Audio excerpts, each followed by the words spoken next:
मुंबईत लाडकी बहीण लाभार्थी महिलांना 0% व्याजदरानं कर्ज योजना आणि QR कोड सुविधेचं वितरण करण्यात आलेले आमदार प्रवीण दरेकर यांच्या हस्ते कार्यक्रम पार पडला। यावेळी दरेकर यांनी भर कार्यक्रमामध्ये महिलांचा मुख्यमंत्री देवेंद्र फडणवीसांशी फोनवरून संवाद करून दिला।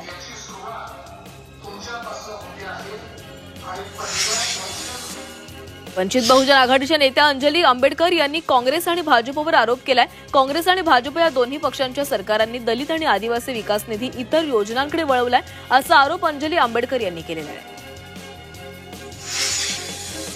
खासदार प्रतिभा धानोरकर यांनी मत चोरीबाबत प्रतिक्रिया दिलेली आहे। मताचा चोरीचा खुलासा राहुल गांधी यांनी केलेला आहे, मात्र निवडणूक आयोग उत्तर देऊ शकले नाही। तसंच आम्ही मतांची झालेली चोरीचा विषय गावामध्ये जाऊन सांगत आहोत, मात्र सरकार मतदार आणि संविधानाचा अपमान करते असं धानोरकर यांनी म्हटलंय। नागपूर जिल्ह्यातील कामठी इथं काँग्रेसनं वोट चोर गद्दी छोड राज्यस्तरीय निषेध मेळाव्याचं आयोजन केलेलं होतं। या मेळाव्याला प्रदेशाध्यक्ष हर्षवर्धन सपकाळ, काँग्रेसचे विजय वडेट्टीवार, प्रतिभा धानोरकर, श्यामकुमार बर्वे यांसह अनेक नेते उपस्थित होते।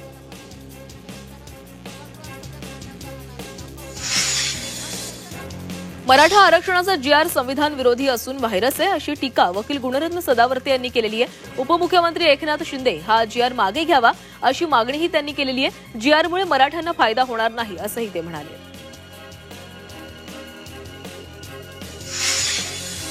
मराठा आरक्षणाचा GR रद्द करावा अशी मागणी ओबीसी नेते प्रकाश शेंडगे यांनी केलेली आहे। GRला कोर्टात आव्हान देणार असल्याचंही शेंडगे यांनी सांगितलंय। GR रद्द केला नाही तर तीव्र आंदोलन करू असा इशाराही त्यांनी दिलाय।